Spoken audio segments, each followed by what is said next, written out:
dès mon arrivée à Cergy, c'est-à-dire en septembre 2014, je rencontre les paroissiens, les premiers paroissiens que je rencontre à la fête des associations.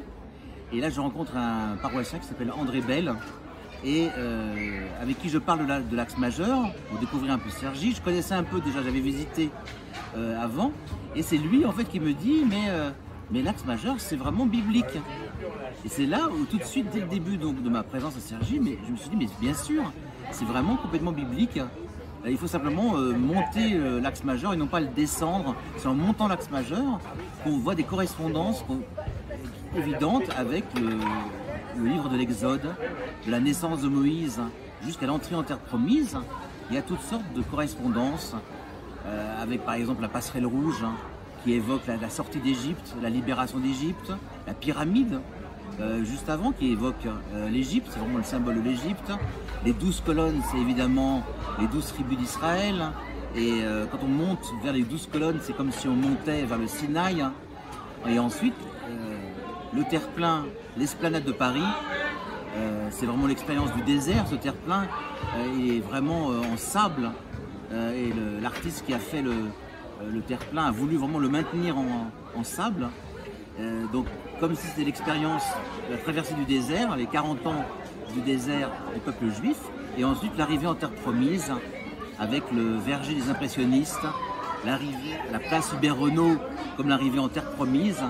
Enfin, c'est à partir de ce qu'il m'a dit que les correspondances entre l'Exode et ce parcours me sont parues évidentes.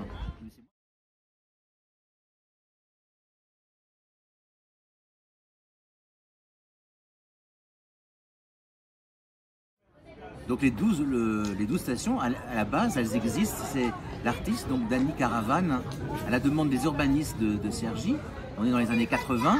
On fait appel à lui. Lui, c'est un monsieur qui est juif israélien, artiste. Il est connu pour faire de l'art urbain.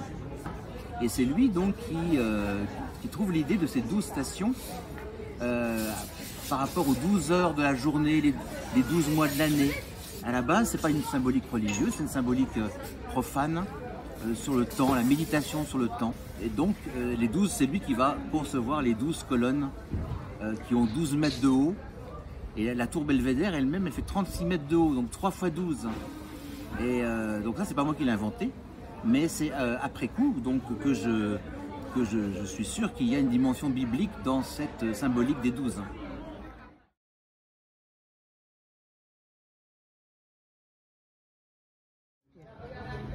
Ben, il m'inspire beaucoup de choses. C'est pour ça que j'ai fait ce livre, c'est pour ça que j'ai fait ce guide, parce que je trouve que c'est un lieu très inspirant.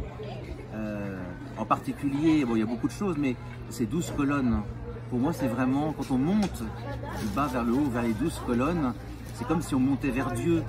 Ces 12 colonnes, pour moi, c'est comme un temple à ciel ouvert, comme une sorte d'église à ciel ouvert. Et donc quand je prie sur cet axe, quand je marche, eh bien c'est comme un cheminement spirituel, c'est comme un pèlerinage. Et ce qui est très beau, c'est qu'en montant vers Dieu, en même temps on se rapproche de la ville nouvelle du quartier Saint-Christophe. Donc c'est en même temps une montée vers Dieu et en même temps une manière nouvelle de découvrir la ville et de vivre dans la ville de Cergy.